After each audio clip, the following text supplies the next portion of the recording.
அம்மையார் ஜெயலலிதா இருக்கும்போது பார்த்தாலே முடிஞ்சு போச்சு ரொம்ப நாள் பதவி காலி.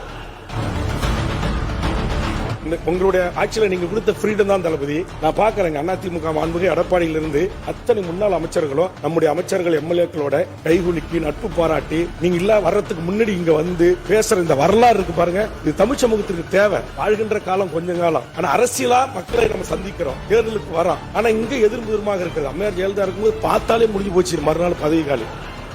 அந்த ஒரு ஃப்ரீடம் வேளாண்லாம் இன்னைக்கு தங்கதன் சொன்ன பல அமைச்சர்கிட்ட அத்தனை அதிமுக எனக்கு தெரிஞ்ச எடப்பாடி தவிர அத்தனை பேரும் வந்துட்டாங்க. இங்க லாபியில் அத்தனை பேரும் வராங்க, பேசுறாங்க, கை கொடுக்குறாங்க, அன்பு பாராட்டுறாங்க, நட்பு நலம் விசாரிக்கிறாங்க. இந்த மாண்பை உங்களுடைய காலத்தில் உருவாக்கி தந்திருக்கிறீர்கள்.